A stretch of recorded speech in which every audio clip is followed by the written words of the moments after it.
Welcome, Welcome, Housewives of True Crime. Housewives of the True Crime. Okay, so we're recording really early, but this weekend I wanted to tell you I have another Texas-ism that people do. And there's it doesn't mean that it has to just be in Texas. I'm just kind of wondering if it just is a Texas thing, but everybody out here seems to be doing Fireball. It's a thing. Like it's new? Yeah, like it's new, dude. And I almost think it's because you can't buy alcohol, like real alcohol at the grocery store. You have to go to an actual liquor store, but they do sell Fireball. They sell those little mini Fireball shots at the grocery store. Which I means really, it's not really alcohol. I don't really enjoy the Fireball. I don't. I have Aunt Maria who likes to put it in a flask when we're in the snow. And that is maybe the only time That's actually a good time. I enjoy Fireball in a flask is a good time. Okay. Well, yesterday they had a big jug of it in the pool. No, that's a puke time. Yeah, no. I was like, this is going to give me a headache. And then one guy was like, your 5:15 workouts are not going to be so good after that. I'm like, yeah, you're right. I'm not going to take any more. No more Fireball shots. Yeah, let me tell you, I was planning on working out early this morning after the 3 days in a row of. Yeah, I know. We're just getting over, of not and intoxication. Mm-hmm. And it didn't shake out for me. No. It did for me. So I did it for both of us. Mm-hmm. Hopefully it works on your, legs also. I'm going to get back to it. I need an extra day to recover to be able to, I don't like getting on the treadmill and then only doing a mile and being like, oh, gotta get off. Yeah. Just do a walk tonight or something. Okay. Thanks, Mom. Walk your dog around the neighborhood. Go be a creeper peeper. Oh, okay. Yeah. Check out what you got. Mm-hmm. Well, I did. My husband went out this weekend. We're just both so social. You went out too. So I went out too. I know, we never go out, but yeah, we actually did. So my husband went out. He went out with our friend's husband. Okay. I mean, which is it's cool. He has friends, I suppose, but mostly he has them through me. Don't tell them I said that. So he goes out with him, and our friend's husband is a real cool guy. He's got a lot of tattoos. Okay. He's fully Orange County. Yeah. Well, and all of his friends, they have a lot of tattoos too. My husband, he's a real clean cut kind of guy. Yes. So I guess he walked in and they were like, oh, hey, so you're a school teacher. Stop it. Yeah. But my husband's kind of like me. The more you talk shit to us, the more we like you. That's so funny. Yeah. He had a real good time. Well, I'll tell you what those tattooed guys are not going to be able to do. They cannot go to Japan and go in one of the saunas. They have these mineral springs in Colorado. But you are not allowed to have one damn tattoo. Oh, really? Yeah. It's tattoo can't come in. Sorry. Oh, okay. Well, good to know. Listen. So I have a tattoo. So I don't know what's going to happen.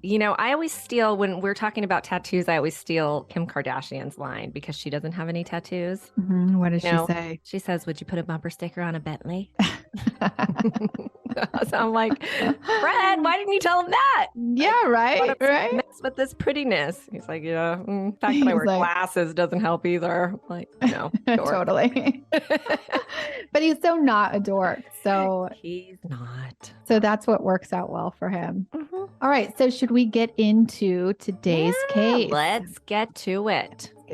All right, Gretchy. This case comes right out of Los Angeles, California. Ooh, Los Angeles. Los Angeles. It's a place that we know really well, but it's also a place that we don't know so well. Los Angeles is massive. I just learned all of this because I wanted to kind of, there's a lot of people that have not been to LA. And I have a girlfriend going to LA and she's like, well, tell me where I should stay. She wanted to stay at somewhere really reasonably priced. So she sent me these hotels. And I was like, girl, I don't care how reasonably priced these are. You are not staying there. That is absolutely the wrong place to stay because people think oh, it's downtown because, when you go to San Francisco or go to anywhere else in the country, downtown sounds really awesome, but it's not if you go to LA. So LA has 4 million people living in it in a 502 square mile area. You guys, it's freaking massive. It spans 44 miles north north to south and 29 miles east to west. So like, dude, you got to drive. Yeah, you got everywhere. You got to drive everywhere. Yeah, they do not have public transportation like figured out in LA. They have it. It's just not easy. Yeah, it's not easy to maneuver. Yeah, you know, definitely. I love going to New York because you can just hop on the train. It's so easy. Yeah, yeah. Everywhere else but LA is easy. This is just not. It also has such a huge range of just being in like the dire straits where you're in Skid Row and people are shooting up heroin and living in tents and rummaging through garbage just for something to eat, to like only 10 miles down the road, you have the most rich and famous people on Rodeo Drive. I would say not 10. I would say 1.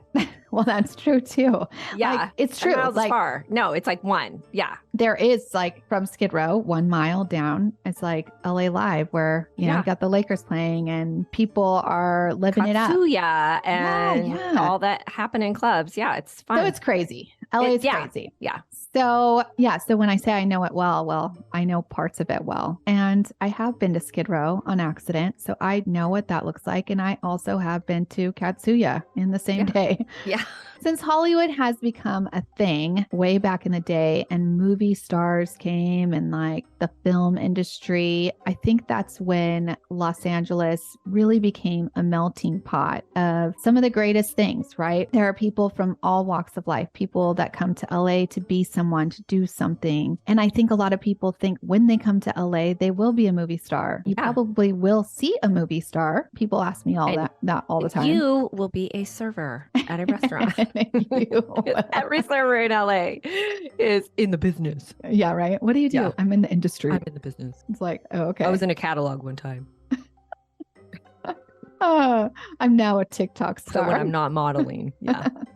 Yeah. The other thing about LA, we shouldn't shade that though. I mean, it takes balls to put yourself out there. And I agree. Besides this, my other career was being a server. So I really cannot knock it. Listen, being a server was actually my favorite career. Totally. Yeah. So I would do it again. I have dreams about it all the time, by the way. Like when my kids are grown and I have nothing to do, I'll be a server and I'll get all of my steps in every day and I'll get to meet all these fun people. Yeah. And I'll get to eat good food again. Yeah. Okay. So the other thing about LA is it does have business. It's got lots of business. So if you're there for that, it's a good place too. It's got some good colleges.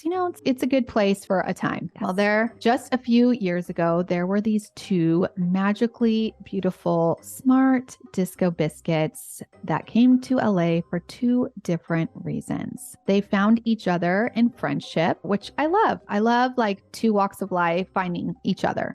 One's name was Christy, Giles, and Hilda Marcella Cabrales Arzola. Sorry, that is a really fucking long name. Let's shorten it up. Yeah, I'm going to shorten it to just Marcella because that is what people called her. Well, these 2 girls, Christy and Marcella, they met each other sometime around 2021. Christy was a 24-year-old model, and she actually was a model. Like she actually did make she had an agent. Okay. She moved to LA from Alabama when she was just 18 years old. She was already signed to a modeling agency when she was 15. She was discovered in Alabama and signed to Wilhelmina. Are you familiar with that one? Well, yeah.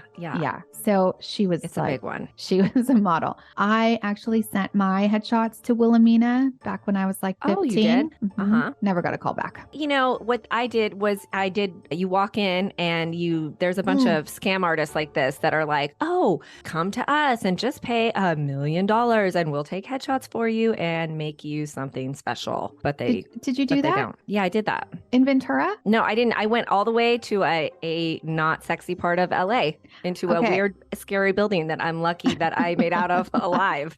So I did it in Ventura and I did it in LA too. Oh yeah. See, we are no better than all the people we are. Yeah. We're just grown up. That's the only difference. Yes. Yes. One side note is I heard you say Christy Giles, and this name is familiar to me, though I don't know this case. Was this by chance a listener suggestion? Because I feel like I've been suggested this. It probably was, and I am sorry that I don't. She doesn't know, but whoever suggested it, thank you. Yes. Okay. Okay. I'm glad you didn't do it. I'm glad it's not one you're doing this week too. I'm not. And I don't know it, so it's fine. That would be really bad.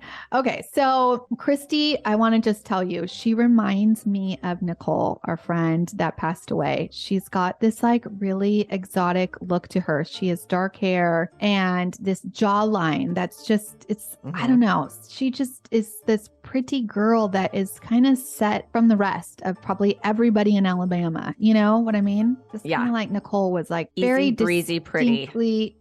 Yeah. Yeah. So she started modeling at 15 when she got signed by Wilhelmina and traveling all over the world. But she officially moved to LA when she was 18, which is good on her parents because sometimes they send their 15-year-olds to live by themselves in LA or New York. And that's pretty much where you have to live. Like you have to live in LA or New York to really model. So I don't blame Christy for choosing Los Angeles. It's got nice weather and no shortage of fun. Christy was a free spirit. So free-spirited, Gretchy, that she went to Burning Man and eloped while she was there and married her boyfriend. Oh, shoot.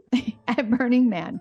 Is everyone familiar with Burning Man? I didn't know the young people really went. I thought it was like kind of like old people who wanted to like be cool and Maybe naked. Maybe and not in stay in 2021. trailers. I don't know. I'm not really down for like a festival with outhouses anymore. I think I'm too old for that. Yeah, you guys, it's in the middle of the desert and basically people come and bring their motorhomes or whatever and it's hot as fuck and it's a real like hippie-ish good time. But like extra, like they wear basically nothing or like these weird costumes and everybody does like shrooms or Molly, whatever.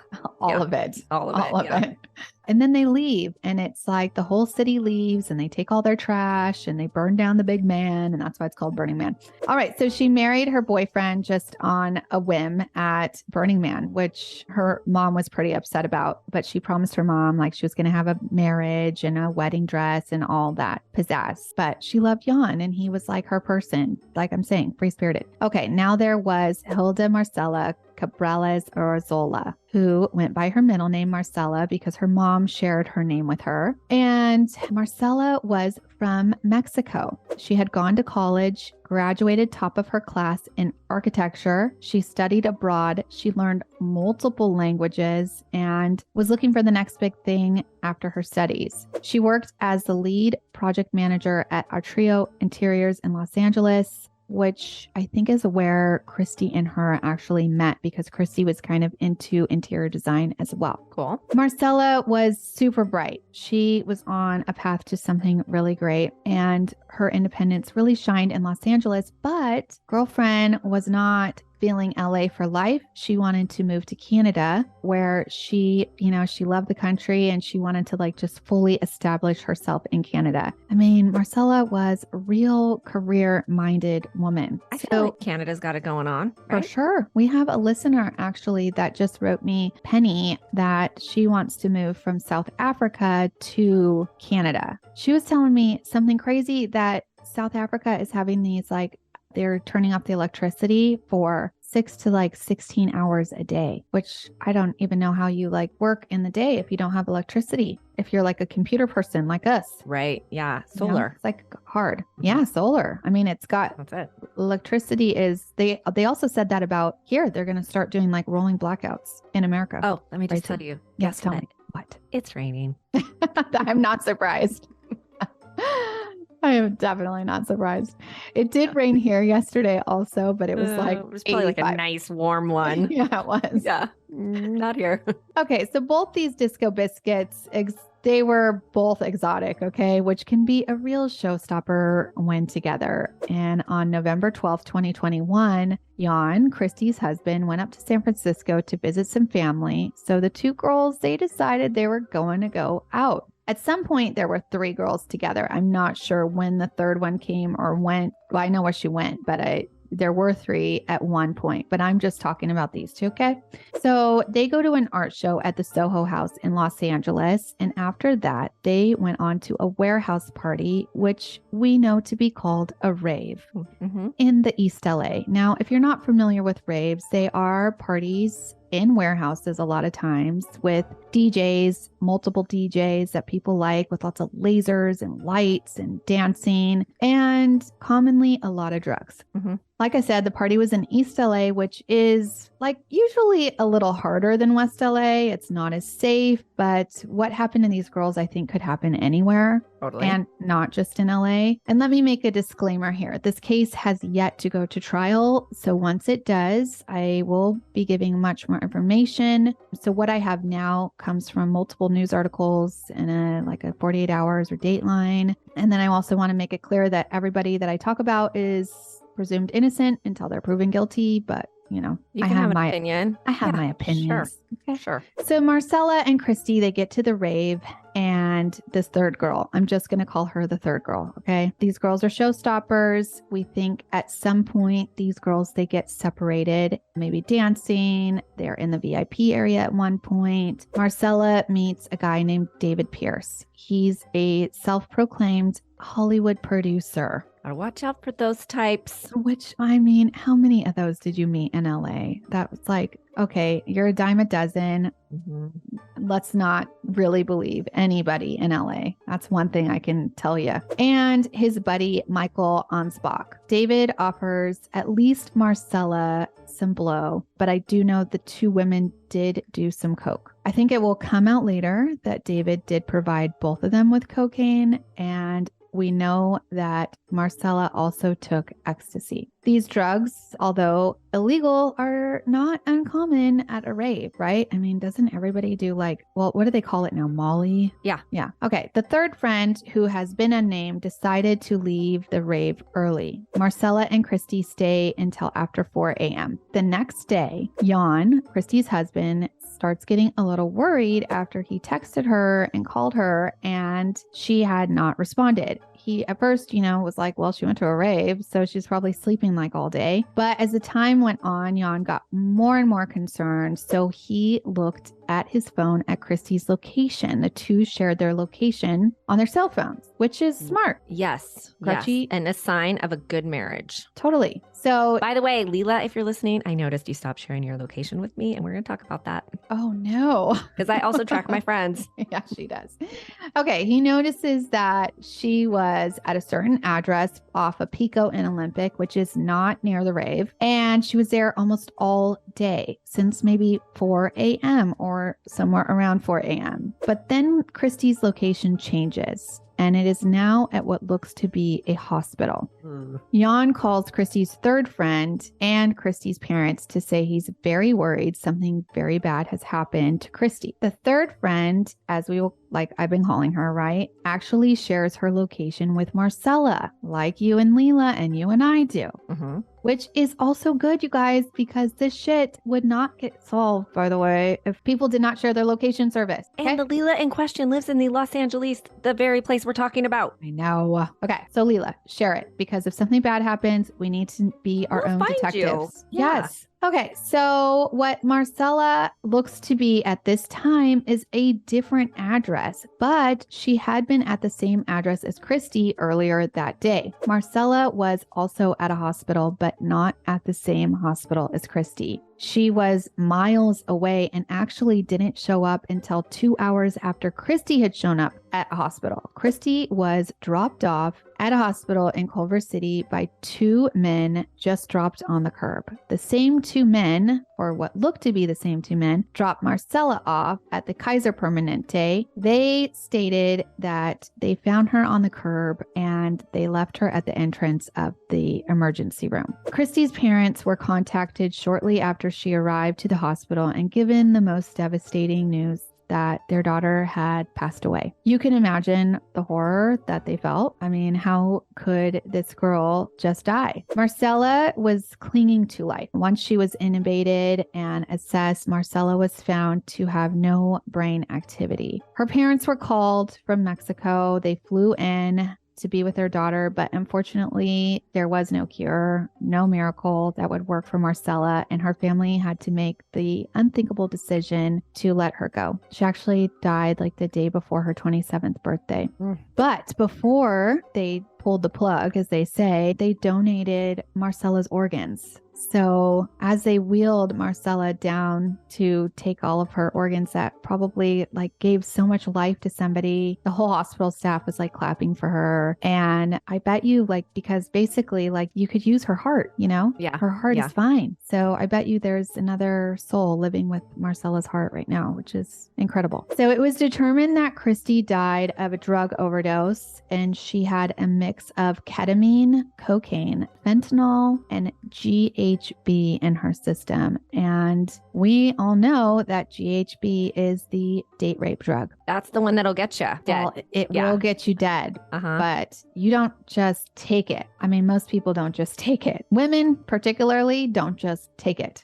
And they're around men they don't know. Marcella, on the other hand, lived for 2 weeks after getting to the hospital. So her death was ruled organ failure with a mix of unknown drugs like cocaine and ecstasy. So I don't know how that actually worked with her autopsy, because a lot of the drugs would have gone out of her system by the time they assessed her death, right? So I don't know if she had GHB in her system or not. When the police were informed, because it said unknown drugs, you know, so like there was just not enough, I think, at that point to say what it was. So when the police were informed that these two 20-something-year-old women were just dumped on the curb of the hospital the same day, they were interested in finding out what the heck happened. When they pulled up camera footage from the hospital, they noticed that they were driven to the hospital in a black Prius with no license plates on the car. The men were dressed in hoodies, hats, and bandana type masks. The problem is these damn masks, like in 2020, so it's now just 2021. So like having some dudes pull up with like bandanas over their face is not uncommon or weird. Yeah. Or weird. However, if it was 2019 and it's 5 p.m. and some dudes pull up with like a dead body in their car with masks, like 911 would have been called right away. Right. But it's not, right? So thankfully for Find My Friend's location sharing on the phones,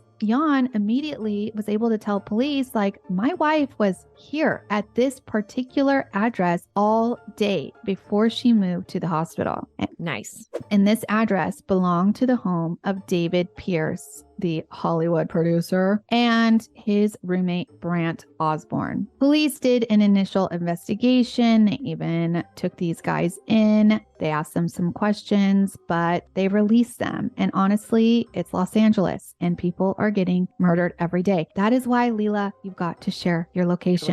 Because I'm telling you, like, I think it's too many murders to really do anything about it. You know, I mean, they arrest people all the time and just let them go. Well, I jumped to the fact that it's like, you know, like if she's taking, I don't know anything about ketamine. This is like me neither. New on the scene, right? But I know you hear it called Special K. It's like a thing. But a little ecstasy, Molly, whatever you want to call it, and blow, that's like a pretty common combination. And uppers, no one would be on those two and feel like they needed something else like GHB. That just wouldn't happen. It would never happen. Yeah. No. So I think that the priority was a little bit higher to find out what happened because these girls are pretty and the media picked this up because it was a little strange, but they did die of an overdose, which doesn't really look good. Right. And one's a foreigner, which should mean nothing, but it does. You know, like there is bias here.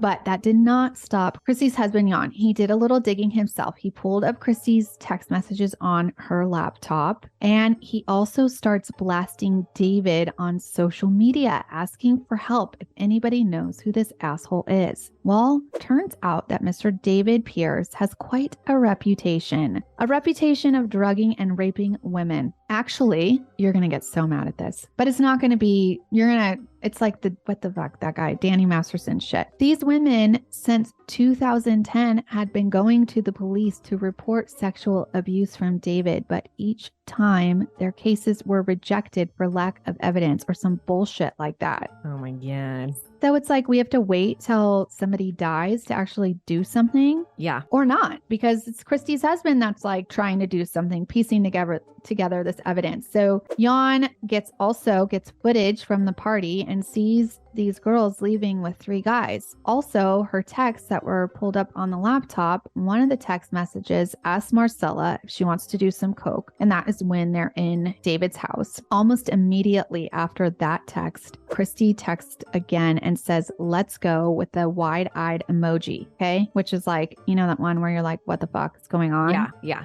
Marcella writes back, "Yes." And Christy writes back, "Let's get an Uber, 10 minutes. Christy texted Marcella and said, let's get out of here. Let's leave, with like the wide eye emoji.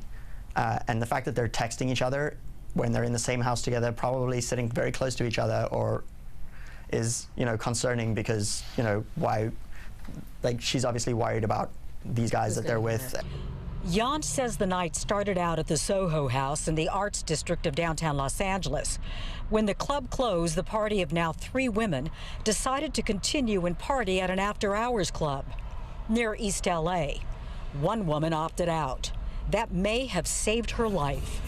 Christy and Marcella continued on, possibly accompanied by a couple of men. Okay. Well, the Uber pulls up. There is footage from a nearby apartment complex that shows the Uber pulling up, but no girls ever get into the car. You don't actually see these girls leaving David's house for 12 hours when David is seen carrying them to his Prius, which he conveniently pulled the license plates off of before driving them to the hospital, where he basically dumped them out like trash. So with all this evidence, police finally make an arrest.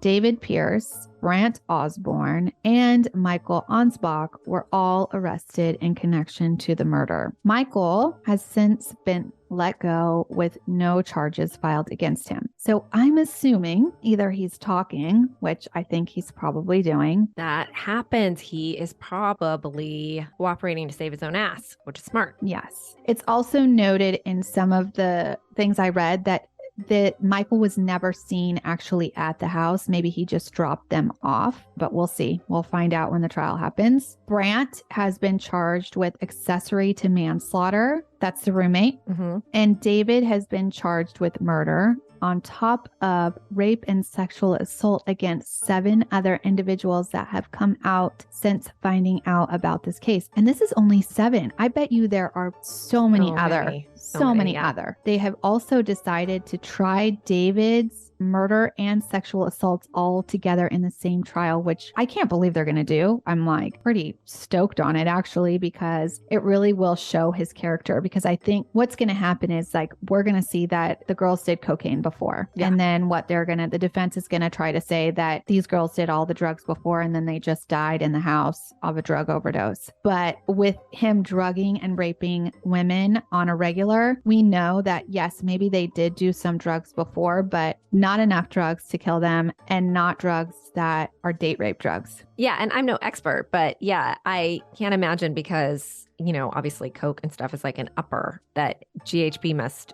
slow you down. I mean, the only time I've ever seen anybody use it, they drank a 12 pack within 10 minutes and then went to sleep. And I was like, how is that shaking out for you? That seems like not a fun thing. And that's what happens. I have been given that before. I think I've talked about this, but a party, I had like the jungle juice, you know? Yeah. Some guy brought me the jungle juice and I just wanted to go to sleep. I was like, I just remember being like, I gotta go. I don't feel good. I don't feel like I'm myself. Mm-hmm. And this guy was like, I'll walk you back to your dorm. And my friends were like, no, you won't. She's staying right with us. Oh yeah. And that is all I remember. Like, I don't remember anything else. I woke up at one of my friends' houses. I was like, no recollection of anything past, just telling them that I was like, I got to go back. That's it. I mean, and that is the lesson that we have to, I mean, if you're a young lady or if you are raising one, no girl left behind. You do not leave the party, the bar without your friends. You just don't do it. It's true. Yeah, it's true. So we are now awaiting this trial. I can imagine it's going to be next year. They just did, I think in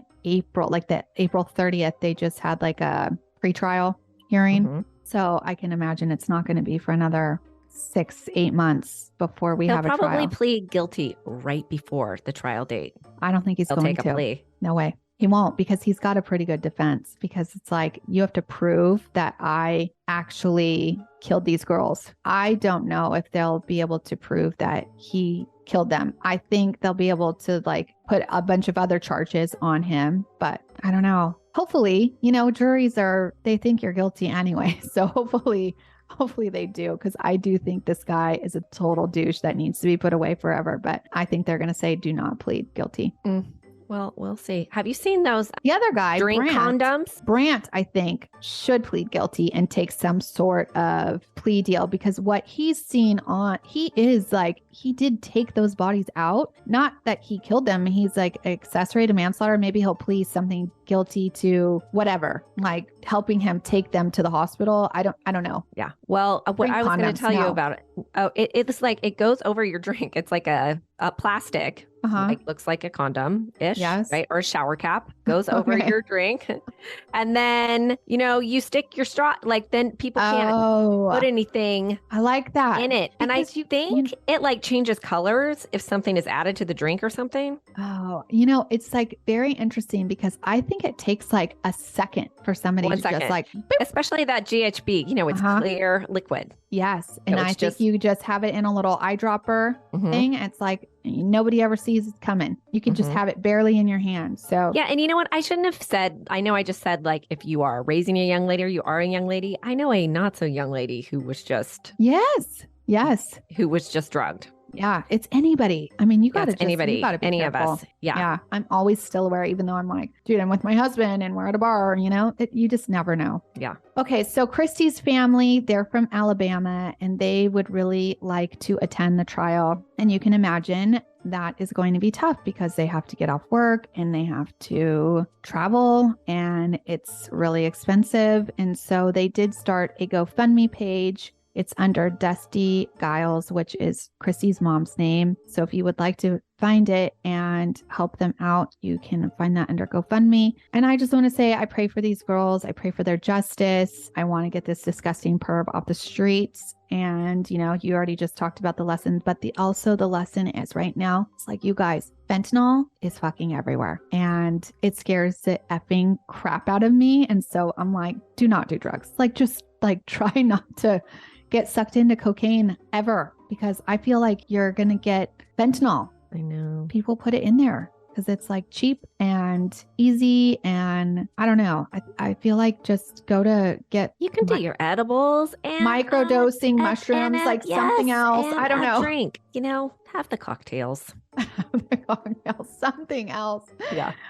I'm like, an edible sounds good, right? Totally. Like, totally. Okay. So anyways, if you guys want to check us out more, we are on Patreon, or our bonus episodes on Apple.